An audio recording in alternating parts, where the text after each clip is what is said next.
What's going on, guys? Welcome back to the channel. For today's video, we're going to be checking out the Transformers Legacy United Deluxe Class Cyberverse Universe Chromia. And unfortunately, it is a pretty poor attempt at kind of recreating the design. They've pretty much taken the animated prow, slapped on a new head sculpt, and have sadly called it a day, which is such a shame because honestly, I was really excited to kind of see that Cyberverse design adapted for the Legacy United toy line, especially after checking out that pretty awesome Cyberverse Windblade. But with that being said, when it does come to an updated Chromia, I really do think this is one of the better ones that we have seen in recent years. So as we check out the details, the head sculpt is by far the biggest selling point of this figure. She is looking fantastic. I mean, that is such a sharp sculpt, although once again, there's nothing here which I think really screams Cyberverse inspired. In some ways, I think this would kind of fit in better with some of those IDW comic universe figures, but besides that, definitely a really sick looking sculpt. And in terms of the rest of the robot design, pretty much a repainted animated prow, which I won't be complaining about because I love that mold.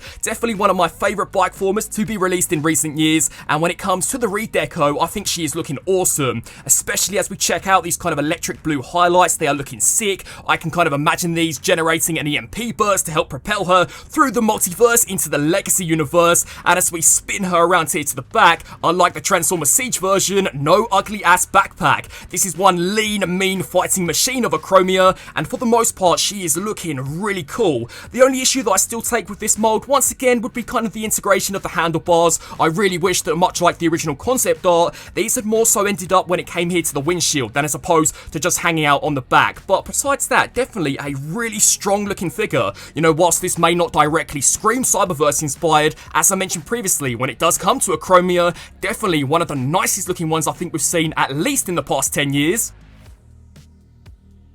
And as we check out her accessories, once again, she is packing the same old kind of shurikens. They're looking sick in terms of sculpting, although much like Prowl, unfortunately, the kind of mechanism which is used to extend them gets stuck, specifically on the one that I have here for the left-hand side. In some ways, I really wish they had just nicked the engineering that we saw from the original animated Prowl roughly 14 to 15 years ago, because honestly, I think that works so much nicer than these new shurikens. And when it comes to integration, unfortunately, only one can properly be held at one time due to this hand sculpt being specifically designed for the shuriken. So yeah, that's a bit of a shame. You know, they definitely should have given us kind of a symmetrical hand sculpt, or at the very least, a brand new blaster.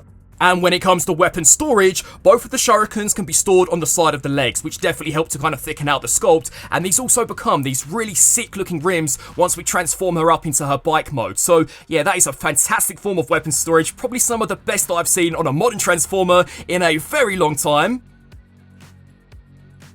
Now, despite some of the issues that I do take with this figure not being a brand new sculpt, damn, what a mold to give to a Chromia. In terms of posability, this figure is probably one of the best articulated Transformers that I've checked out in a very long time. So, to begin with, the head is on a supreme ball joint. I mean, check out that range of motion. She's going to look awesome, kind of jumping through that multiversal portal into the Legacy universe. It can also look down just as far, which is brilliant. And check out how emotive you can kind of get looking left to right. That is so wicked. It can then also turn side to side, and you can make use out of the transformation hinge joint to kind of elevate the neck, which I found to be awesome, especially as otherwise the windshield would kind of stop the head from being visible from certain angles. But when it comes here to the shoulders, these can rotate all the way around, hinge out to the side. There is a bicep swivel, a single jointed elbow, no wrist rotation sadly, although officially due to transformation, you really and truly do get kind of a fake ab crunch, which whilst doesn't bend to the greatest range, I'm going to take it. I mean, it definitely is a point of articulation. This can also rotate all the way around completely uncompromised, and the hip joints are just brilliant. So these will kick forwards way past 90.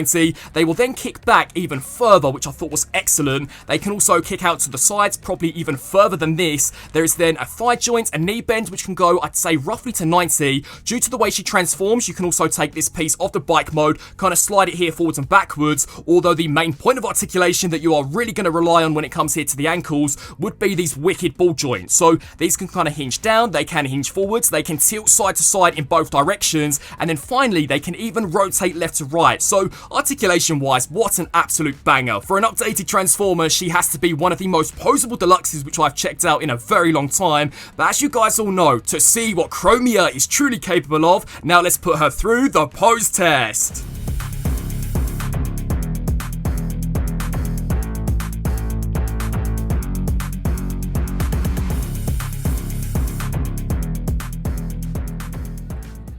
So, comparison time. On the right hand side, here we have the Transformers Siege Chromia. Now, at least when it comes here to robot mode, I can kind of set off all of my issues to the side in regards to this not being a brand new mold, because honestly guys, in terms of my own personal preference, I think this new Legacy Chromia obliterates the Transformers Siege version. I was never really a huge fan of the huge ass backpack this figure had. Despite her having some brilliant articulation, it pretty much compromised her in getting into any decent poses, and at least when it comes to my own personal copy, those hip joints were super damn loose. And to be honest, I do just prefer the design of kind of this bike former in comparison here to this Chromia. I mean, look how streamlined, how slender she looks. That head sculpt too is looking brilliant, and I'm also a massive fan of kind of the very dark shade of blue and those electric highlights which she does have scattered throughout the entire robot design. So at least when it does come to these two, I definitely do think this is a decent update, although I won't lie to you, it would have been even better had this also been a completely brand new mold. Which, speaking of, on the right hand side, now we have the Legacy Animated Prow, which is her mold mate, and honestly, I think they did wonders when it comes to a redeco, especially as you now check out the brand new paint apps going on for the windshield. They literally completely revamped this, which is honestly kind of cool. In some ways, it does come across upon first glance to be a brand new sculpt, because they've literally facelifted where the Autobot insignia ends up. But yeah, this was a really good mold. It is kind of awesome to once again revisit it, and call me crazy guys, but here we have the Legacy Prime Universe RC, and to be honest, I think had Hasbro just kind of waited a few more years, this mold almost would have been perfect for a Prime Universe RC. Definitely way nicer in design in comparison to the actual final product. This to me screams Prime RC more so than it does Chromia. You know, had they just literally put this head sculpt on this body and redecoed it to match this color scheme, I think that would have been a pretty fantastic update. And do you know what? It's one that I wouldn't mind seeing in the future. You know, I really do think this was an absolute car crash of an update, especially in comparison to some of those amazing first edition figures. Hasbro now have the opportunity to completely turn the tide and make use out of a vastly superior mold in my eyes. But moving Legacy RC out of the way before I have an absolute aneurysm, here we have the Legacy United Windblade. Now, this is the main reason why I was kind of let down not to see this be a brand new mold. You know, despite me liking the repaint, I think she could have looked so much better, because this Windblade was a great update. Literally, they stayed faithful to that original Cyberverse design, and in some areas made it even better in my eyes. So it is a shame not to see that design approach kind of carried over here to Chromia, and I guess the same can also be said here for Shadow Striker. She too is supposed to be Cyberverse inspired, but it really is just the color scheme and the head sculpt, because this is a RID Sideburn in disguise, which we know will be a repaint that we are going to be seeing, I believe, in Wave 3 of Legacy United. So yeah, why these two characters never received their own specific body molds is kind of beyond me, but I won't lie, both of them are pretty cool figures. And to kind of round things off when it comes to the fembots, here we have the Legacy Elita 1. So I believe we've now seen updates for the three main fembots from the original G1 series. We had RC, who was a part of the Prime Universe, this Elita 1, which I believe was G1 inspired, and now this Chromia, which is Cyberverse inspired. So that's definitely kind of cool in terms of which one I do like the most. Again, I do think it's going to be this Chromia, despite her not being a brand new mold. She articulates so much better, and in some areas looks so much better than any of the previous two entries. And then finally, what would a Prime versus Prime comparison segment be without the GOAT, the Earthrise Optimus Prime, who unfortunately I do believe is soon to be replaced by the upcoming Commander Class Optimus Prime. So, transformation time for Legacy Chromia is honestly just as sleek as it was with the animated prow. Now, one thing worth bearing in mind is that I have popped the kind of shurikens off to the side, because 9 times out of 10 they love to fly through the multiverse as you are converting her, but they are supposed to be kind of permanent here, because these will become the rooms of the bike mode. So, for the first step, you are pretty much going to want to T-pose these shoulders here out to the sides. You'll then take the hands, fold these here inside the hollow cavities, do the same here for this side. Then for the next step, you are going to want to rotate the waist, so pretty much the windshield has to be in perfect alignment with the foot, which doesn't have the kickstand. So the kickstand should be pretty much on the same side as her back at this point. Then for this step, you are going to take these massive kind of shoulder wings, hinge these bad boys here down. Now, what I like to do to kind of avoid any paint chipping when it comes to the head sculpt is first of all take the head, kind of bring it back slightly, because as you bring these pieces here around, it will then begin kind of loosening up the windshield. So this is going to come up and over her head. Now, once you reach to this point, I then like to kind of pop pop the neck piece here forwards and then kind of guide the back of the head through the windshield. So this will become the speedometers, and if you do it gently, I found it to literally minimize paint chipping. So honestly, I would take your time when handling this piece, especially as this also is a big chunk of clear plastic. Once that's complete, we can then take the entire skirt piece of Chromia, kind of crunch this piece here down. Then what you'll do is make use out of the shoulders, kind of hinge these panels here all the way around to the back until we can then combine them. Now we can take the bike mode seat, pop that bad boy there down. Then for the next step, you are going to want to come here to these big old handlebars, kind of swivel these here around. Now these little tabs are going to slide into these tiny notches, so make sure that the windshield stays lined up like that, and then begin to kind of bring these here back until they do snap into place. Spin around here to this side and do exactly the same, so reverse those handlebars around and then reverse these big shoulder blades here to the back. Then for the next step, you are first of all going to want to make use out of this leg. So we are going to rotate here at the thigh, we are then going to bend here at the knee,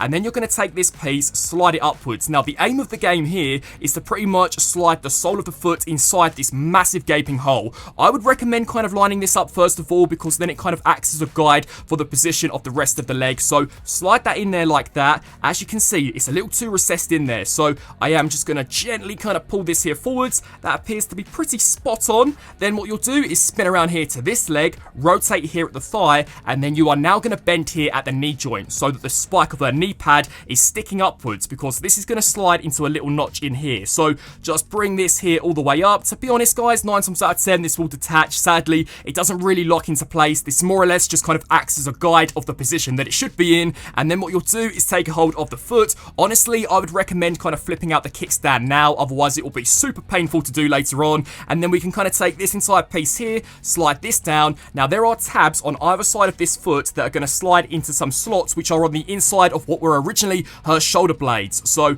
slide this piece here into this side and then clamp it over the top of this side. And bang! Here we have Legacy Chromia fully transformed into her bike mode and looking nothing like she did in the Transformers Cyberverse TV show. In some ways, I think that design maybe would have better fitted with the Transformers Siege Chromia, although honestly, I'm so glad they never whacked that out again, because I am not a big fan of the Siege Chromia. But as we check out the new details, you know, those electric blue highlights are looking sick. Very Tron Legacy inspired. I'm also digging the kind of intakes that you can see up front, and because the windshield has been given a major facelift when it comes to paint apps, this too is looking pretty different in comparison to the Legacy Animated Universe Prow. I mean, check out the details here up front. I'm also really liking this kind of massive steel patch that we have here on the front as we spin her around here to the back. Because the head kind of acts as the speedometers, there are some pretty decent details here, which honestly I thought was kind of cool. Although, as I mentioned in that original animated Prow review, I'm still not the biggest fan of how this leg kind of crumples up. You know, this does look kind of ugly, nowhere near as nice looking as even the original 2008 animated Prow. I really wish they could have taken more design cues from that original figure, because even by today's standards, that looks to be an absolute masterpiece when it does come to a bike former. But yeah, it's a pretty solid alt mode to accompany a very solid robot mode. Despite the shurikens kind of transforming into the rims of the bike mode, these don't prevent the wheels from rolling out at all, so she shouldn't have any issues in literally turbocharging through that multiversal portal into the Legacy universe. And as we fly through some vehicle mode comparisons, again on the right hand side we have the Siege Chromia. Now you guys may be wondering, Prime versus Prime, ain't you missing a big component up front? And yes guys, I am, because one of the many reasons why I do have disdain for this mold is because it does primarily use transparent pieces when it comes to the backpack, and sadly this section did not stand the test of time. It snapped clean in half, so her feet are pretty much sticking out of the front. She is definitely not a robot in disguise, so I imagine will be an easy target for the Decepticons, probably for the best. But in terms of an actual comparison, here is how they roughly stack up. And in this form, I won't lie to you guys, I do overall prefer the design of kind of the Siege Chromia. You know, the bike mode, never thought looked too great once again, especially when it came to the rear. But in terms of a size, you know, pretty decent for an average deluxe class. And to compare her alongside her mold mate, here we have the Legacy Animated Prow. Now, in this form, they are pretty much just repaints of one another. You know, there really are no mold differences at all. It really is just when it comes to the paint app. So, in terms of which one is better, I really think this is going to come down to personal preference, although I do find myself, at least when it comes to this form, leaning slightly more towards Prowl. He has way more paint apps going for him, especially when you kind of check out the gas can here up top, these golden arrows. There's a bigger trim going on here for this kind of side piece, whereas unfortunately, there's only this tiny little electric blue highlight here and no paint on that gas can. So yeah, that's a bit of a shame. And it's not often that I do sing the praises of the Prime Universe RC, but at least in this form, this is a way nicer bike mode. You know, they literally sacrificed that robot mode to nail the look of the bike form. But even with that being said, I still think overall, this would have been the better mode to kind of base a Prime Universe RC on, especially when it comes around to that robot mode. And then finally, just for one more, again, here we have the absolute GOAT, the Earthrise Optimus Prime. So definitely a very decent deluxe scale in comparison here to what is essentially a Voyager class. And so, wrapping up on this review for the Transformers Legacy United Deluxe Class Chromia, first of all I want to say that I do like this figure. You know, as I've mentioned throughout the video, I do think when it comes to a repaint slash retool, she definitely looks decent. But guys, I can't sugarcoat it. You know, this definitely is a lazy attempt at that pretty awesome Cyberverse Chromia design. You know, it would have been awesome had this been a full-blown brand new sculpt, much like we did just see with the Cyberverse Windblade. But unfortunately, I can definitely see this being the peg warmer of Wave 2, especially in comparison to the G1 Universe Gears and the Infernac Universe Shard. I would love to get your thoughts on Chromia down below. What do you guys think? Are you like myself? Do you like it but wish that it was better? Or is this a complete miss for you? I want to thank you all so much for watching, and until my next video, transform and roll out!